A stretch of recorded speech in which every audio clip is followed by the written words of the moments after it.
He's mine now.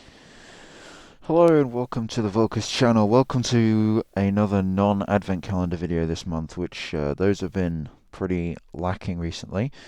Hopefully you guys have been enjoying the advent videos though. I've kind of enjoyed making them because it's kind of a neat thing, proper series on the channel that it's actually easy to keep going.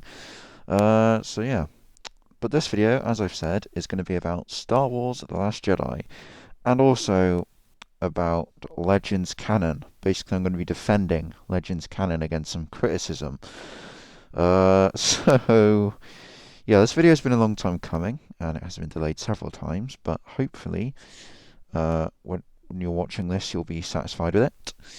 So yeah, this video is partially going to be me just talking about my feelings on The Last Jedi and stuff. I've got my phone ready here with what I'm going to be reading, as well as me basically responding to this guy in the comments section of Eckhart's ladder video, where we got into a very extensive argument, and I promised him that I'd make a video to continue my response to him rather than commenting, because I really didn't have time. That individual probably doesn't even remember or know about this now, so there's a very low chance he'll see this, but whatever. It's not really made for him entirely. It's made just because I've wanted to talk about this as well. I've wanted to talk about this, and now I'm going to do that. So I think I will readjust the camera angle here. It's a bit weird, and then we will continue on. So we are back. I love this knife. I love it. I love this knife way too much. Alright, so without further ado, let's get into the main topic, the main reason for this video's existence. A defense of Legends canon and against Disney canon fans. Okay, so this guy has some funny things to say. Basically, he said that Disney Star Wars storytelling was much better than Legends storytelling. And yeah, we had a bit of I had a bit of banter with him over that because that statement alone is pretty bad.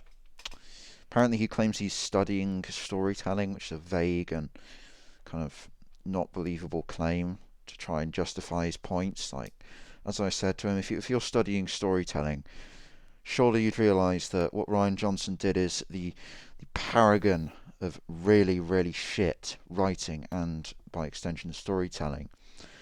I mean, just awful. Just awful.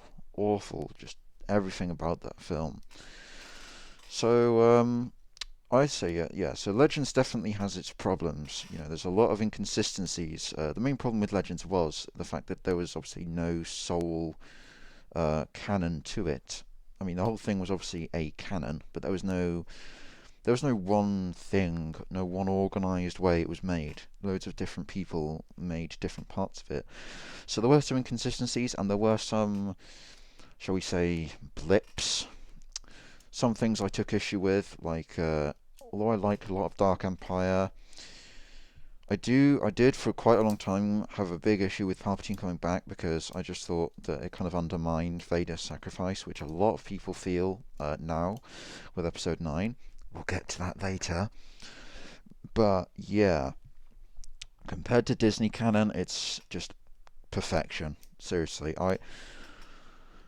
it boggles my mind how they actually just immediately went, nope, look, the expanded universe is now just not canon anymore. It's Legends now, and we're going to make all our own stuff, and then proceed to take a giant shit all over Star Wars, while also copying a ton of elements and just directly things from Legends, which again we'll get to. So I basically dared him to say any element of the Disney Star Wars trilogy that was good storytelling, and I refute it because I was pretty confident I'd be able to do that. And he got back to me saying the handling of the Jedi, which is kind of weird and vague, but I can sort of respond to that, and Luke as a character. Oh my god.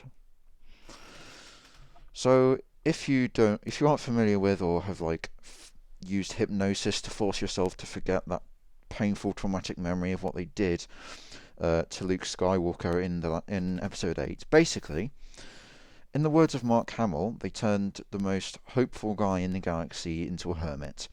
Yes, that's right. Mark Hamill, the guy who is Luke Skywalker and should be taken as the number one authority on what Luke Skywalker is, hated that character in Episode 8. And yet Ryan didn't give a shit, and he just went along with it anyway. Probably even because there was the early interviews he was complaining about it, and then the later ones he was, saying, "Oh, it's fine. I shouldn't have said that thing. Shouldn't have said those things." So someone obviously either told him or paid him to shut up, and I bet Ryan could have had a part in that. So Luke Skywalker, let's break down his history. So in Episode 4, he's this farm boy who's just, he's bored, he's craving adventure. Very generic, but still a good storyline. And he is a bit brash, a bit reckless, and he doesn't always think about everything he does before he does it. And of course, he's never heard of the Force before everyone starts training him, so he's also, he has to learn.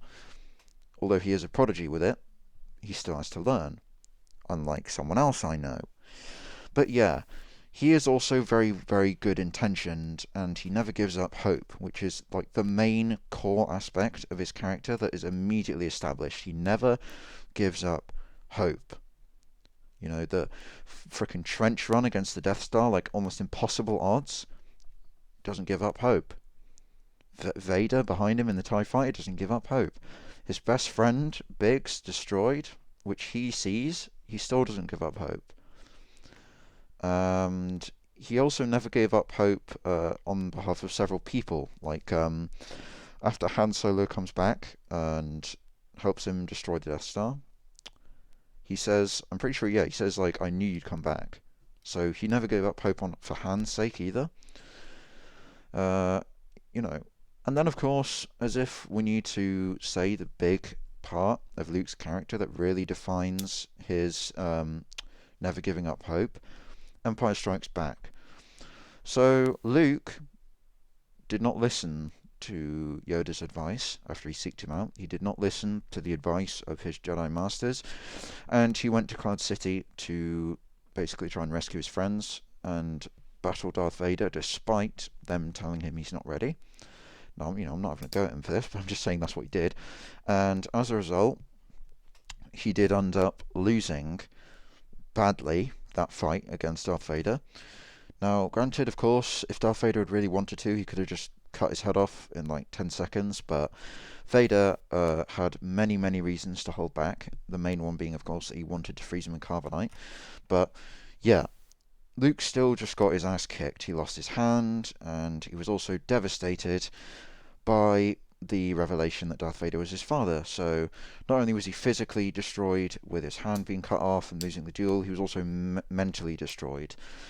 And yet, does he give up hope? No. He literally goes on to take the second most evil guy in the galaxy who's committed mass genocide on children, on the Jedi Order, the order that Luke, that's his entire life.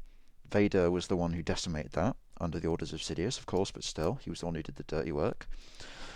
What else has he done? I mean, do I really need to explain? He destroyed Alderaan. He destroyed, albeit he didn't know it at the time, but he destroyed his sister's entire planet, including her adoptive family. So he killed billions of people and animals, whatever. Basically, Vader and the Empire have done some really, really bad shit. But does Luke just condemn him and say there's no hope? No. He literally goes on to bring that broken, evil man back to the light. He brings him back because of the love for his son. And that sounds corny, but it's pretty damn awesome the way it's told. So, in essence, Luke Skywalker has been through awful shit and been broken on almost every level, but he's risen back up because of hope. He never gave up hope. Fast forward to the sequel trilogy, Episode 7, Luke's gone missing, and he left this really convoluted guide map telling them where to find him if the galaxy needed him again. a bit weird, but I guess, if Kylo's betrayal and stuff was like this massive, just ridiculously traumatic event and he felt like he failed and whatever, okay, fine. But he still left the key to be found. So he clearly, isn't just going to neglect everything completely. He wants to be left alone unless it's absolutely necessary. Okay, fine. So in episode 8, they go and get him, right? Well, oh my god. So you take this character that I've just spent about 6 minutes explaining. He is the embodiment of hope, as Mark Hamill says himself. What does he do? He is handed the lightsaber that his father used. Uh, his father used it in Revenge of the Sith. He used it for years. And then it was passed down to him. It was passed down to him by Obi-Wan, and he used it. And then it was lost at the hands of Darth Vader. No pun intended there, hands. And it fell down into the abyss of Bespin. And for all he knew, it had been completely destroyed. And then he is shown it again, handed it to him. What does he do? What does he do with this piece of his legacy, this weapon that was like a main memorial of his father as a Jedi, which is the time he'd want to remember him as? He chucks it over his shoulder and storms off. That is enough to just make me hate the film. But it is just the tip of the iceberg, ladies and gentlemen. It gets so much worse. So there's one part that I admit is stupid, but I don't have the biggest issue with it per se. When he's milking that fucking creature, it is really stupid. But he is a humble guy, and he doesn't, he's not above that stuff. And he also did start off as a moisture farmer, so technically he has his roots, humble roots. So I wasn't overly annoyed by that. It was a bit stupid, but I could forgive it. Then he basically just wants Rey to go away, and you won't hear anything about her wanting him to help the galaxy. He's told that Han Solo dies, and the movie cuts so that we don't even get to see a reaction of him. This is his best friend, who he's known for, 30 years? And, yeah, that's his sister's husband. It's his best friend. What does he do when he's told that he's dead? Oh, well, we don't even know, because the amazing storyteller himself, Rian Johnson, decided that, nah, that's not a necessary piece of character development. That wouldn't be a good scene to see this guy mourning the death of his best bloody friend, which is also his fault, because he was the one who basically led Kylo to the dark side. Nope. That's not important enough to see. But, him milking a six-tittied space cow elephant,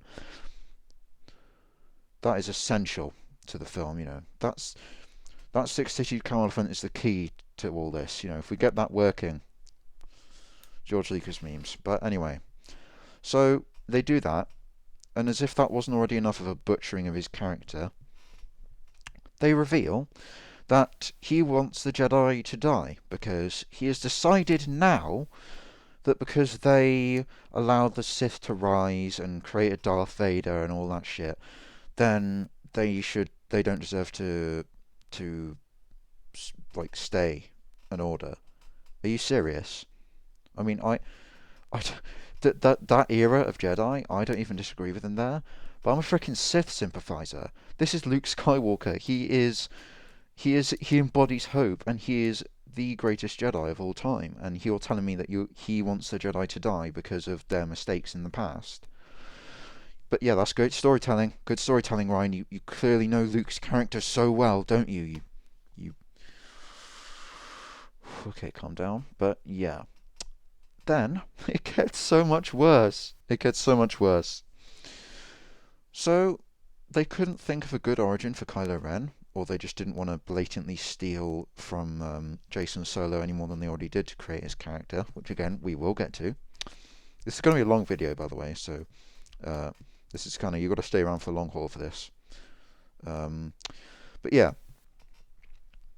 it's revealed that the reason that Kylo Ren essentially went full darkness and turned to the dark side, that sounds really edgy, but I mean, he's an edgy fuck. Why? Well, it was entirely Luke's fault. Luke, sensed a potential for Kylo Ren to become evil and turn to the dark side. Now, let's sit down and have a look at three options. What would Luke Skywalker, Mr. Hopeful, do in this situation? Option A, wait for Kylo Ren to, or that says, wait for Ben to be at a convenient time and essentially like talk to him about it and try and steer him towards the light. Option B, directly confront him about it and, like more aggressively try and drive it out of him and make sure that he stays away from any dark side influences. Option C, go weird rage Super Saiyan mode and attempt to murder him in the hut there and then. Option C, of course, you're right. Exactly what Luke Skywalker, the most hopeful man in the galaxy, would do. Yeah, you guys, whoever guessed option C, you guys should just go and work for Disney and join Rian Johnson in the ranks of the greatest Star Wars storytellers, because you clearly know Luke's character so fucking well. What the fuck? I mean, are you serious? I'm not making this up, by the way. Luke Skywalker, the man who redeemed Darth Vader, a mass child murderer, slaughterer of billions, and by far, the single greatest reason for the Jedi Order's decline, the catalyst of the destruction of the Jedi Order for decades, he's not too far gone to be redeemed, right? But this kid who just happens to be your best friend and your sister's son, nah, he's having dark thoughts. Fuck it. Let's kill him in his sleep. I mean, are you serious? That's just such a joke. I'm sorry, but that is one of the dumbest character decisions I've ever seen anyone put into film, novel, anything. I don't think I've ever seen a character that badly butchered before in any form of media. And I've played Halo 5, so I know what that looks like. And I mean, Luke Skywalker in The Last Jedi makes Halo 5 Cortana look just great in comparison. And if you knew how much I hate Halo 5, the Halo 5 campaign, that is a big statement coming from me. So, yeah. But I pointed this out to this guy. Oh yeah, and also Ray, fucking Ray, literally points out to him how stupid he is for this, and he doesn't understand. Like, how could you not understand that you redeemed your own bloody father, who you never even knew, who was also happened to be a bloody mass murderer of billions? But this kid who you've been training and you've known for years, who's your sister's and best friend's kid, he's too far gone. That is a complete joke. I explained this to this guy, and he comes back with... oh my god. He comes back with, Luke's two main character traits are as follows. He has a strong sense of duty to protect others, and he makes reckless decisions. Over the course of the original trilogy, his choices caused him to lose Obi-Wan. What? His best friend Biggs. What? His tail gunner Dak. What the fuck? His hand. His father's lightsaber. You're just going to casually ignore the fact that in episode 8, that lightsaber that you're admitting is so important to him, he just goes, whoop. Okay. And he nearly kills his own father. Yeah, but he would... Oh, Jesus Christ. I'll finish reading his statement first. His instinctual attempt to kill Kylo Ren was entirely in character. His refusal to endanger any more people afterwards is also entirely in character. Okay, so keep in mind he's got no citations for this. So, Luke's main character traits are as follows. He has a strong sense of duty to protect others, and he makes reckless decisions. How is Luke's main character trait that he makes reckless decisions? Okay, yes, in A New Hope, he was young and he was reckless. Because he was not a Jedi. He was just a random kid who really wanted adventure. He craved adventure. He craved something exciting to happen in his life. And then apparently that means that he overcame that. He overcame that almost entirely by Return of the Jedi. And yet no, that's one of his main character traits and it never goes away. Strong sense of duty to protect others, maybe. But his main character trait, he's hope. He never gives up hope. I mean, how you missed that is beyond me, right? Now, let's have a look at what you're claiming is evidence for this, right? That you've just pulled out of thin air. Obi-Wan's death was not his fault. Obi-Wan chose to sacrifice himself specifically so that Luke and the others could escape. Not only that, but even if Luke had ran in there to try and stop Obi-Wan from being killed by Vader, that would have gotten him and everyone else either captured or killed. And in the first place, Obi-Wan left without any warning to go and turn off the shield generator. So none of that was Luke's fault. How did Luke cause Biggs to die? From what I remember, Biggs was blown up by either Vader or one of the other TIE fighters. How is that Luke's fault? I mean, there were other X-Wings there that could have destroyed that TIE fighter. His tail gunner Dak, again, that really wasn't his fault. He was in the Battle of Hoth and he got struck by a laser blast. How is that Luke's fault? Again, I mean, yes, Luke was flying, so you can blame him in that respect, but that's weak. His hand, that's the only one on that list that, well, no, okay. His hand and his father's lightsaber, those are the only ones on that list that I'll accept, and even then, yeah, okay, it was his choice to go there and not listen to Yoda. That's kind of a big point in that film, a big turning point in Luke's character. He makes that reckless decision, he ignores Yoda's advice, it costs him, and then he learns from that mistake and he doesn't do it again. But no, it's just his main character trait. So you're just going to ignore his character development in Return of the Jedi, where he's this trained Jedi. But then you say he nearly kills his own father. Okay, yes, right after his father threatened the one person who he cared about the most, which is his sister Leia. He literally threatened to turn her to the dark side, so you can understand why he got pretty pissed off. And up until that point, he had perfectly controlled his emotions, and then after he did that, he did it again, threw away his weapon and refused to fight, which was what prompted Vader to save him. So most of those points are pretty shit, if I'm honest. Then you say his his instinctive attempt to kill Kylo Ren was entirely in character. Well, no, it wasn't. How can you say that? The reason he went so strongly on Vader, one, he was under the Emperor's influence, so he was being tempted. Two, Vader had threatened the one person he cared about most, the one person he loved most. And three, I mean, he'd been holding on to that anger for a long time, and that basically sparked him to release it. None of those three reasons are applicable to Kylo Ren. Kylo had basically done nothing to warrant even remotely any sort of attack from Luke, let alone a bloody murder attempt. He hadn't threatened anyone that Luke loved yet. He hadn't tried to destroy the Jedi Temple. He did that afterwards. And unless Luke was some kind of weird raging psycho, he didn't have any big harbouring grudge against him to let out. So why?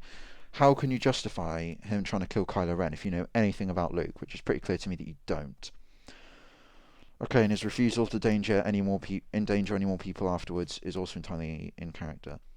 I don't actually know if that's grammatically correct even, but I don't know what you're talking about there, because he literally endangered the Resistance, his sister, the person he was supposed to care about most, the person that he attacked and nearly killed his own father for in the first place, another thing you ignored. He endangered everyone by not helping for ages, until he finally decided that it might be worth trying to save his only bloody family that he actually loved left. Okay, so there's a part earlier that he said that I skipped because I wanted to focus on Luke for that point, where he also claimed that another good part of Disney storytelling is the acknowledgement of business and logistics in war. You don't seriously mean that really cringy hand-holding scene, pandering scene where Finn and Rose were talking about how the Resistance profits from war and how that's some big revelation to Finn. Okay, first of all, Finn is a goddamn professional soldier. How can you not know about this stuff when you are in business of war yourself. That makes no goddamn sense at all. And I mean, come on, any growing adult who knows anything about conflict should be able to understand that kind of thing. It was also really cringy the way it was presented. It was clearly supposed to be this big message, like war is bad, no side is innocent in war. Thank you, Disney. Go back to not monitoring conditions in your bloody sweatshops. How about that? Before you try and talk ethics to me, you fucking corporate super giant who doesn't care about anything except making money. Really going to take your lectures, aren't I? But then he says, far better than Legend's excessive focus on the weapons themselves. No citation. Brilliant, okay. So after I responded to him with all I said about Luke, and then also I responded to him about this, saying, Legends has far more intelligent and non-politically corrupted philosophical and thought-provoking discussion and analysis of war than Disney does. I think that's a great point, because especially, as I said, in the Old Republic, with people like Malgus and Kreia, that stuff is fascinating, and they have really genuinely interesting, differing philosophies on war, the Force, the Jedi, the Sith conflict. It's genuinely really, really interesting stuff. Really great writing. Disney, their best attempt is war is bad, women are good, animal abuse is bad, rich people are bad. It's so fucking bad. It's so shit. Just, ugh. So I told him that. So, yeah, his response to me as well about Luke, a little tidbit I forgot to say on the end there. Since you've apparently forgotten, Luke utterly trounced Rey in their duel to the point where she pulled a lightsaber. Rey had Luke on the goddamn ground, and she forced him to tell her what she wanted to know. So she did essentially win that fight. So that's ridiculous. Luke shouldn't have even let her get a hit on him. Luke shouldn't have even had to draw any sort of weapon. He should have just been able to weave out of the way.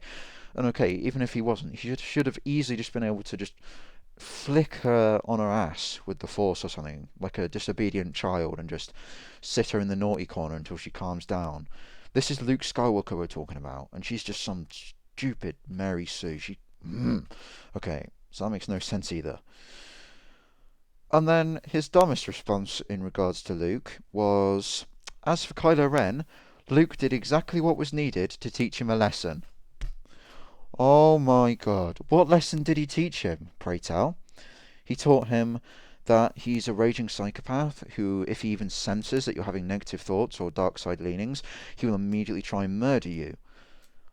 I mean, my sympathies are pretty much with Kylo Ren at this point, because I'm sorry, but if I'm in your Jedi Order and I have some kind of dark side leanings, I'd expect like tutelage, or the very most I'd expect would be like scolded, not you attempt to just flat out murder me. Especially coming from in Legends, where Luke's Jedi Order is far superior to the the Jedi Council from the prequels that Luke seems to hate so much in The Last Jedi, despite being worse than them himself. Just awful. Anyway, Kylo Ren teaching him a lesson. He only went and taught him the lesson that he should just destroy the entire Jedi Temple and create the First Order with Snoke. What a great lesson you taught him there, you bloody hermit. Yeah, and I just want to emphasise, when I'm having a go at Luke here, I'm not dissing Mark Hamill in any way. That man, I felt so bad for him in the interviews and set picture where he was just so devastated. And that man is a bloody legend. I'd love to meet him one day, but yeah. Mark Hamill is completely exempt from any of the criticism I'm levelling towards the character that he played. And he did a really damn good job in acting. It's just that his writing and the writing done for him was so bad. So that's all I'm saying. I just want to make that clear. So then he responds to me about KOTOR. Interesting that you would bring up KOTOR, given that the Starforge largely exists to hand-wave aside logistics, barring dark side energy, which is completely unsustainable, a fact that has little bearing on the plot. Or maybe you brought it up for reasons that have nothing to do with anything I said, in which case your statement was pointless. Well, no, I was bringing it up in direct response to what you said, because you said that Disney took these different things into account with war. Yeah. War philosophies in Legends are not only infinitely better, but they are actually intelligent philosophies and not just like primary school slash nursery reception class messages like you shouldn't tell lies, war is bad, don't be sexist to women. I mean, fucking the people who are going to be watching that Star Wars film are not gonna not understand these things. These are base level concepts, and that is just pathetic. That of all things, Disney are trying to condescend with that kind of crap. Disney, really? So I really don't know what he's on about there. As with the Starforge, I mean, really, I don't actually know that much about that. So I will concede that for all I know, you could be right about that information about the Starforge, but I wasn't really focusing on the weapons. I was focusing on the fact that you said that it just focuses on weapons when it actually focuses on a ton more. But okay, you went in with that point. So I responded to him about the super weapons with saying maybe you prefer Disney's method with super weapons, copying the OT, give it OP feats, then having it destroyed with little effort. Yeah, I'm pretty sure you can guess what I'm talking about here. Starkiller Base. Literally, they even included a scene in that film where they compared it to the Death Star, and I think it was Leia or Akbar. They basically just went, "Oh, guys, it's not the Death Star. It's way bigger." Give me a break. I mean, how are you going to disrespect the Starforge, an actual original and creative idea, with that being the thing you're defending? Oh, but you study storytelling, so clearly you're right. KOTOR was also brought up in regards to your other points, which are debunked. Yeah, I mentioned that. Not pointless, rather irrefutable in those regards. And if you give one example of a weapon you don't like to justify your point, I'm pretty sure I did that. Oh wait, no, never mind. I misread my own comment. Good job, me. And you give one example of a weapon you don't like to justify your point. Disney is a cancer upon Star Wars. It either makes awful and pathetically driven Mary Sue's, blah blah blah blah. So it's talking about the politics now, which he doesn't really address me back with. He just kind of denies that it exists. If you think Luke was well done in The Last Jedi and that Disney's storytelling is better, then you're beyond help as both a Star Wars fan and a storyteller. Probably quite harsh, but I mean, honestly, I'm not going to take that back. He, I can't, I genuinely cannot understand your mindset. If you are a genuine Star Wars fan and a genuine, you have a genuine interest in good storytelling, and you think that The Last Jedi is both a good Star Wars film and a good narrative, like I think you just need to go back to the drawing board on both of those respects, to be honest. I'm sorry, but I'm so sick of people somehow defending Luke in that film. One of the worst character assassinations in modern fiction, and Rey is indefensible, easily the least compelling character in the trilogy, and she is the fucking protagonist. So yeah, Rey hasn't really been brought up at this point, but I'm pretty sure it's a good indication of a terrible storyline when the protagonist is easily, easily the least compelling character in it. And then I just basically talk about Rogue One was actually good and The Last Jedi was bad, so um, not really relevant to this. I had a dig at him about Star Trek Discovery. Okay, so then he replies to me about my super weapons comments, as opposed to Legends, which was even worse regarding the super weapons. What? Legends didn't copy anything. Give me a citation, give me evidence. Don't just say, no, but Legends was worse and you're wrong. Okay. And then he says, and no, logistics aren't a major part of the plot of KOTOR, and the Starforge was not destroyed by a lack of supplies. So at this point he's talking complete gibberish, because I never mentioned how the Starforge was destroyed, and I never said logistics are a main part of the plot of KOTOR. Like I said, I was talking about the bloody applications of philosophy and whatever you were on about to war, which KOTOR, and by extension Legends itself, does infinitely better than Disney ever will. Lack of, he's completely talking out of his arse there, and you keep failing to provide evidence for your assertions about Luke and Rey. Not only is he completely insane, I'm pretty sure he's not reading my comments at this point, because I literally put 2 paragraphs explaining why I thought Luke was awful. Rey, so you want evidence for Rey now, okay? So let's have a look at Rey's character. Keep in mind that she is basically she's based on Luke, a desert, a young person in the desert who wants to get away from their boring life, blah blah blah blah blah. Just the entire story of Force Awakens is a farce of A New Hope, but I actually don't hate that film. I just hate aspects of it. Anyway, so Rey is a complete no one. complete nobody living in the desert, just like Luke Skywalker was.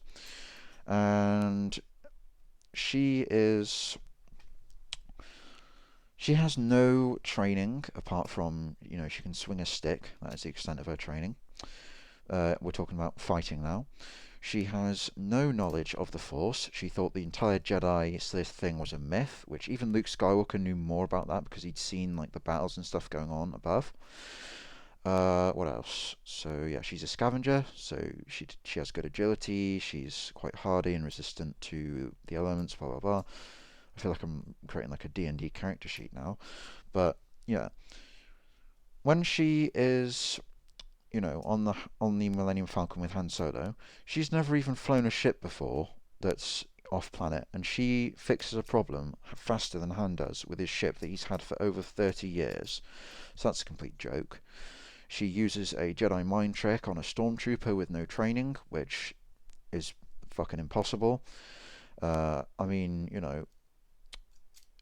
it's about as good as Obi-Wan's was, and he was a seasoned old man at that point. What else does she do? She defeats Kylo Ren in a duel. She defeats Kylo Ren, a trained by Luke Skywalker Sith acolyte slash Sith wannabe. He's not actually a Sith, he's a Knight of Ren, just a shitty Sith. She defeats him both in the Force and in a lightsaber duel with no training. I mean, granted, Ren does lob her into a tree with the Force, but that was when she was completely unprepared and they weren't actually fighting. So she still just kicks his ass, which is ridiculous. And it only gets worse in episode 8. She is a complete Mary Sue. Her training, you just see her doing this with a lightsaber, swinging into a rock in one of the worst sequences with a lightsaber ever made. And then she goes on to defeat an entire group of elite Praetorian guards. Yes, with Kylo Ren's help, but she still defeated like half of them, which is ridiculous.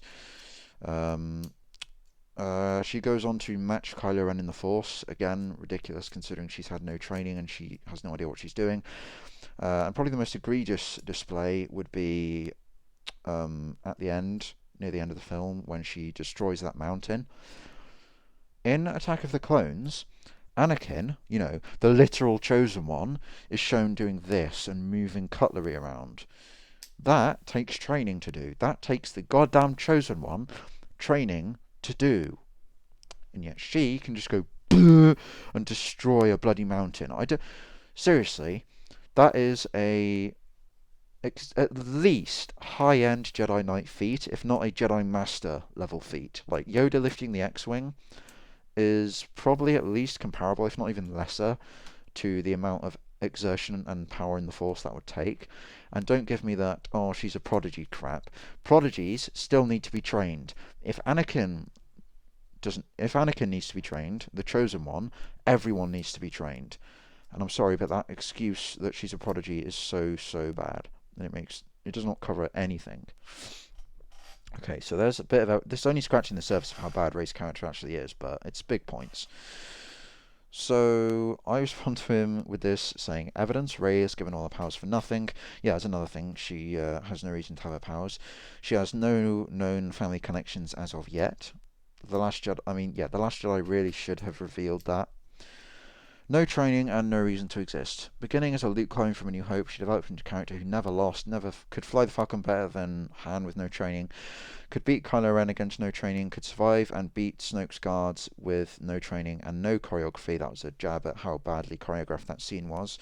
A lot of people actually fanboy over that scene, and to me it is awful. If you slow down and look at the choreography in the throne room scene, it is just dire. And she could shatter boulders with no goddamn training. She earned nothing and was given everything. Why?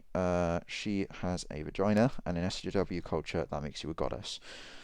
Again, hyperbole jokes, whatever, but the base point is still there. This is blatant feminism in the writing. Mary Sue's just awful. Just tokenism. I already explained Luke. If you actually knew his character, none of this makes sense. He then proceeds to die of exhaustion. Yeah, I mean, his death was really insulting. even in the theater, cinema. When I watched The Last Jedi in the cinema, because I have this thing when I see a film in the cinema, I often, even if it's bad, I often can't see how bad it is because I'm just too blown away by the cinema experience, as it were, especially in IMAX. It often takes me like thinking about it for a day or two and possibly a second viewing, which I don't often do, to actually realize how much I really enjoyed a film. So the things like Blade Runner 2049, when I watched that in IMAX, I was completely blown away, and it is still, along with the original Blade Runner, it is still my favorite film of all time. I've now watched it about 6 times, maybe. The Last Jedi, I saw it in the exact same medium, and I thought when I watched it, wow, this is such a edgy, creative film, and I really love this. And then as I got to thinking about it, I was like, wait, oh my god, that's so shit. And it basically set in how bad it really was.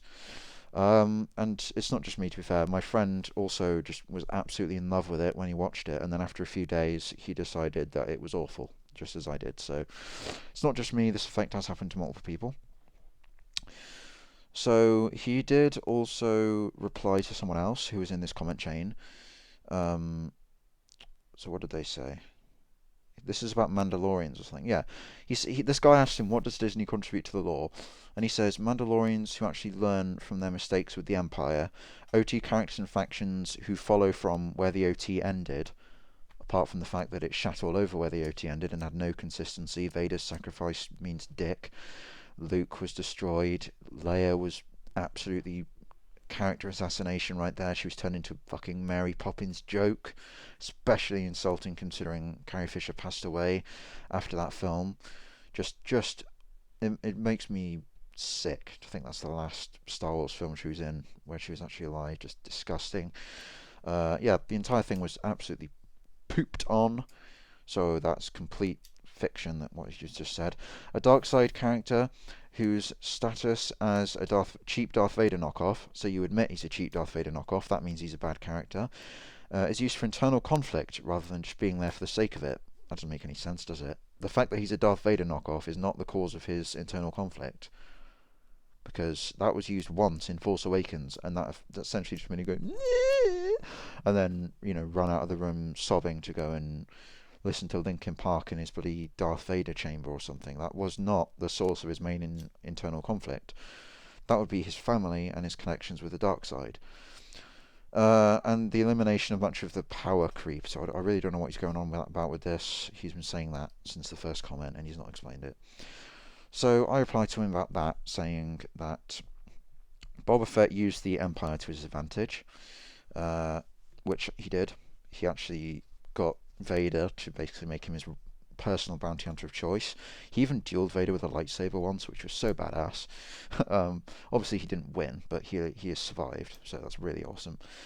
Legends has the OT characters do that far better than Disney, and Kylo Ren is a cheap Kaidos clone.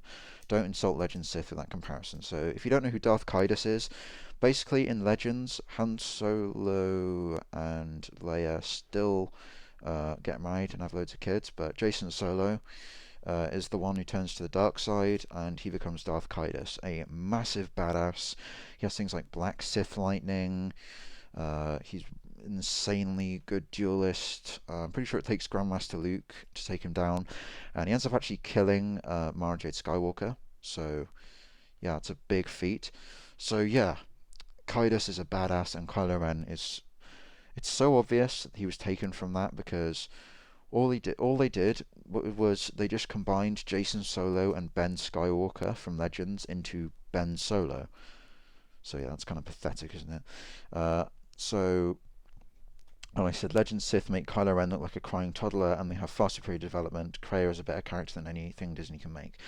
So Kreia, or Treya, is a Sith, a Jedi turned Sith who is really has some really good philosophical. She has a really good, interesting philosophy. Basically, very well written character, and she also uses the Force to use 3 lightsabers at once, which is really cool. And she's just in general fascinating, and yeah, better than anything Disney can make. So, 3 facts for me apparently. This is the next reply. Boba Fett isn't a Mandalorian. So yeah, this is one of the few things I really hate that George Lucas did. He decided that Jango and Boba weren't true Mandalorians. I never accepted that as fact, but yeah, that doesn't actually that doesn't actually disprove what I said. You're just trying to get out of it by saying, "Oh, he's not a Mandalorian, so it doesn't count," even though he essentially is, and he still did what I said he did. So yeah, that's not a very good comeback. Canon has kept OT character far more consistent with their portrayal in it. No citation, no evidence, completely ignoring all my points. Cool. Legend Sith were cheap Darth Vader knockoffs or cheap Palpatine knockoffs. That is the single most aggravating statement he said, because I love Legends, and Sith are by far my favourite type of Force user in Star Wars, and that pissed me off. That off the top of my head, I can name so many Sith from Legends that are not either Vader or Nihilus knockoffs. I mean, the ones you'll be thinking of are like Darth Vitiate and Valkorion, and for Palpatine, and that he's still a really cool, well-developed character who's unique enough to be his own thing, and he's actually even cooler than Palpatine in some ways. And Darth Malgus for Vader, and same situation with Valkorion.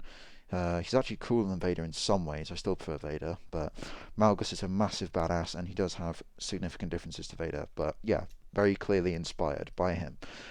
In the actual canon, it is Vader who is inspired by Malgus because of, he's like an ancient version of him, but obviously Vader came first in real life. I mean, those are the main ones I can think of.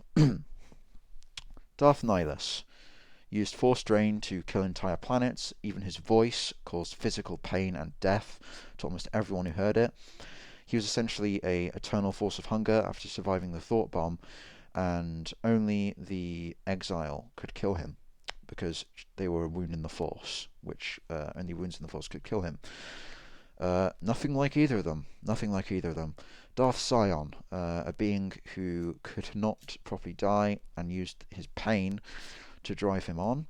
So you could say that's similar to Vader, but it's literally a... Sorry about that, I had a bit of an interruption as my front door opened, so I just wanted to check what that was, but yeah, as I was saying, it's literally his main power in the Force. He channels his physical pain into his survival, and he uses that to boost himself and make himself essentially immortal until he basically chose to be killed by the Exiles. So yeah, that's not a rip-off. Let's see, who else off the top of my head? I mean, Darth Kaidos, as we mentioned earlier, that's not a rip-off of either Vader or Palpatine. Completely different story, different powers. Yep, not a rip-off. Who else? Revan, great example. Uh, just nothing ripped off from either of them really. I mean, you could say the fact that he's in armor with a mask is Vader, but I mean, come on, a Darksider with armor and a mask is always going to be inspired at least a bit by Vader. So not a rip-off. Who else? I mean, yeah, Kreia again, as I mentioned, nothing like either of those. Darth Jadus. Oh yeah, how did I forget that? What's his name now? I've forgotten his name.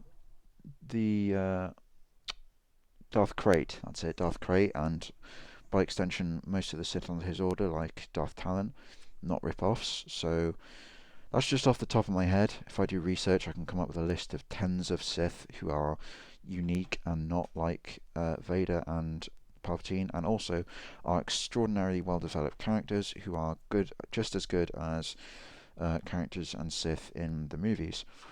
So let's compare that with the Disney Darksiders. Snoke, yeah, he is just a nobody that they used to hype up the sequel to The Force Awakens. He is very much a Palpatine clone, and he is given no justification for his powers. We know nothing about him or who he is, and even though there are several people claiming he's more powerful than Sidious, he's dispatched like a biatch, in the words of Viral Killer, the legend himself. So, nope, that's not going to cut it for me. Complete Palpatine clone. Kylo Ren, sissy bitch, who has great potential as a character, which is being squandered. Like, I feel bad for Adam Driver. He's a good actor, and he's trying to play Kylo Ren. He's doing the best he can. An admirable job, but it's just his character is complete shit. And, oh yeah, that's it, because we only have two. Brilliant. What a comparison that is. What a fair level comparison. Okay, so that should be the last time I have to take a little break in between things. Just another interruption. That should be the last one now. So, um, after that, after basically saying that the Legends Sith are crap, he then tells me something like I made all of that up. So he says to me there is zero evidence that Rey can fly better than Han.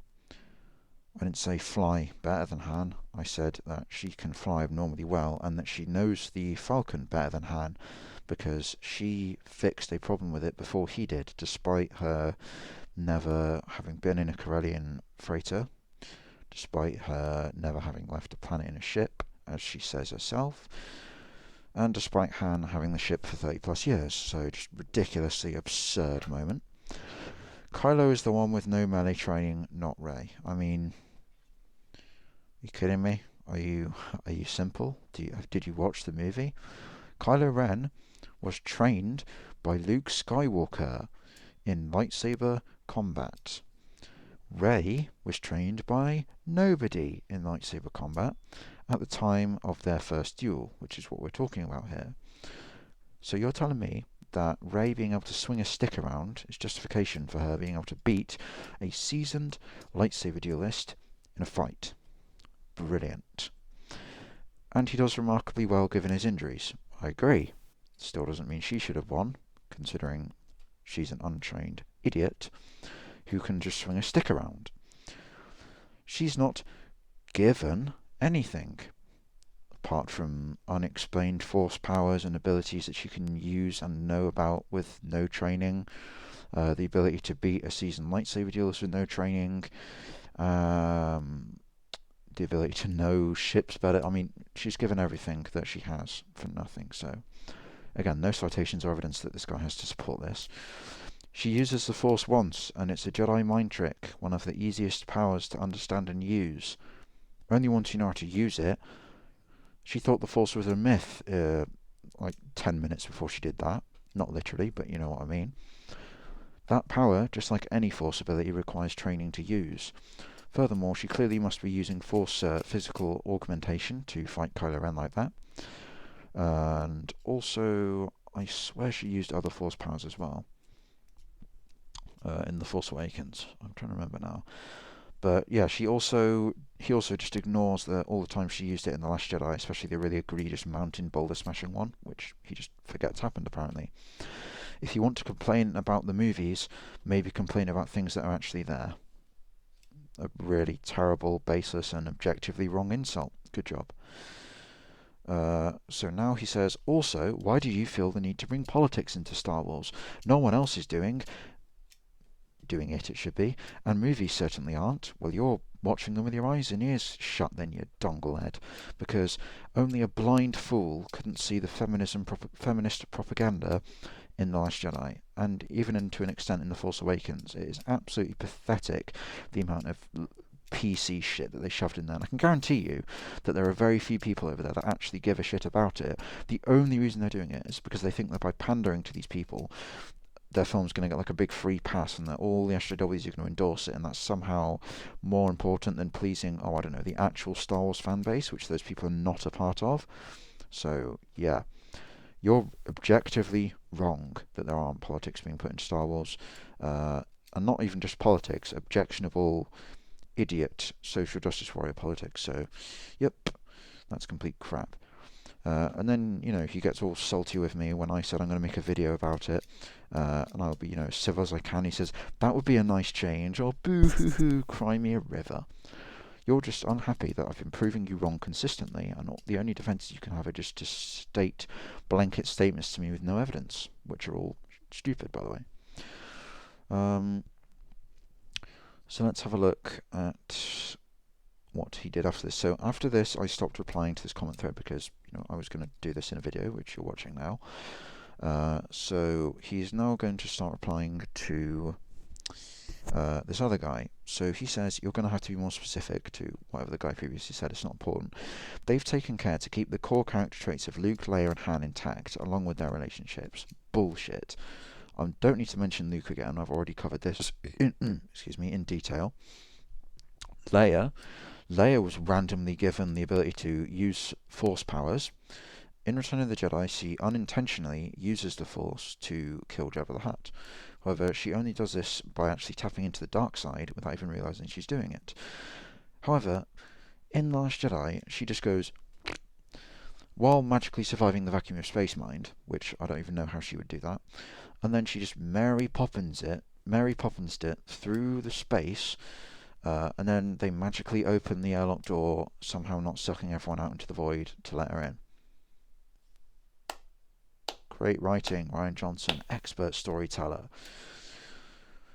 Just awful. And then Han, Han wasn't too bad to be fair, but he was clearly just used as an Obi-Wan Kenobi wannabe, the surrogate father figure. And then Rey was unnecessarily devastated when he was killed. Poor Chewbacca has been abused throughout the Star Wars franchise.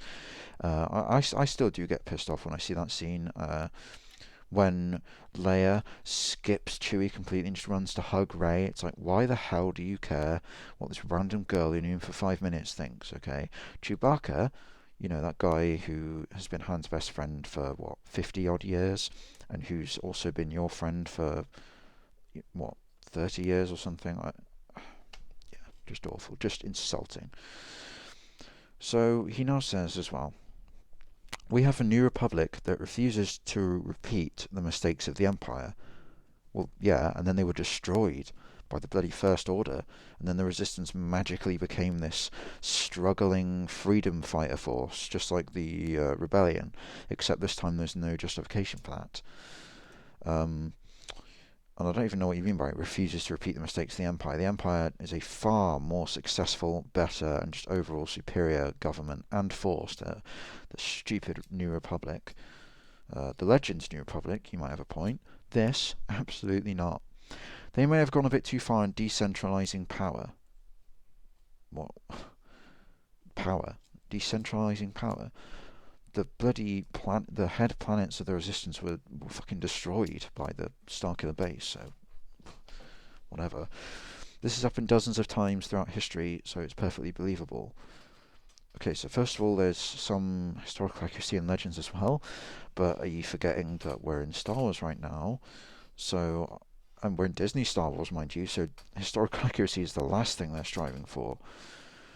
It's certainly more believable than an alternative, given this is a galaxy that's been at war for 40 years and all the wariness that comes along with that. Not sure what you're going on about there, what alternative it is that you're referring to. That the Empire split into splinter groups and the peace treaty and stuff, that's a lot more believable and better than what happened in Disney. So, again, how are you blathering on about? And he says, wait, who can copy people's powers? Because that's certainly not in any of the movies. And that was in response to this guy saying, Rey is this perfect Disney creation that can copy everyone's powers because she's a Mary Sue. I think that was just like hyperbole, which you've been taking literally there. So, yeah. Oh my god. And then this last conversation is just beautifully stupid. This guy says a new republic that decided the Empire was gone for good and reduced its navy and eventually got destroyed by Starkiller Base. Good point. Just ignoring the First Order building up for years. Just went all hippie and were like, oh, we don't need a navy. And then Starkiller Base just magically blows up all their planets. His response to that comment is, thus sparing the militaries of individual planets. Do you not realise that the entire purpose of a military is to fight for their populations of their side? That's like saying, oh, we're not going to send our soldiers to war because then loads of them will die. And then you just allow the enemy to kill all the civilians. It's like, that's not how it works. Yes, the military survived, becoming a scrap of what was once there and just a running little freedom fighter force, and billions and billions and billions of people were killed. That's a good trade-off, isn't it? The people that specifically are supposed to be fighting for the civilians are traded for all the civilians. Yeah, that's great military tactics, isn't it? And yep, another good point here from, and this guy's name is, the guy who's coming back at the main person I'm responding to here is called Palpatine McSenate so I just want to take a minute to acknowledge that beautiful name. And he says, they didn't even bother fighting back after the First Order takes over the galaxy. It's almost like they want to be under First Order domination. Yeah, I agree once again. They really did a really shit job at fighting back or defending themselves against the First Order, which is a far smaller force than what the New Republic supposedly had. So, yeah, it is almost like they want to be under First Order domination. And, yeah, that's the end of the comment chain, and I suppose I feel like I've adequately defended Legends against this person, and I've also adequately taken a rather large Ryan Johnson-sized dump all over Disney's farce. Episode 9 is going to be a complete joke, I'm calling it now, but even if it's actually somewhat half decent, it can't save this absolute wreck abomination of a trilogy. Last Jedi is still going to be one of the worst insults to a franchise ever created.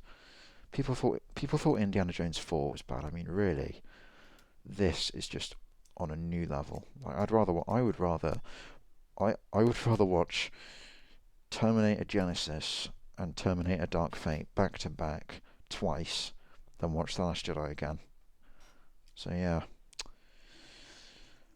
this has been a long video. If any of you are still here, thank you for watching this far. I'm sure if you are still here, then you must be a pretty big Star Wars fan to be interested in this stuff even after all this time talking. So I do appreciate it. If you did enjoy any of this, then a like would be really appreciated, as well as subscribing to the channel, because we're getting to 100 subscribers, and that would be really awesome to hit that milestone. Yeah, that's enough from me, I guess, for quite a while now. Obviously, the Advent Calendar videos will be coming out tomorrow and until the 24th still, so yeah. Hope this satisfied everyone who's waiting for this, and I will see you guys in the next video, which won't be this long, don't worry. 'Tis the season to be trolling, knocking on doors and running away, playing Minecraft, blowing people up, knocking down a game of Jenga, throwing snowballs at a pet,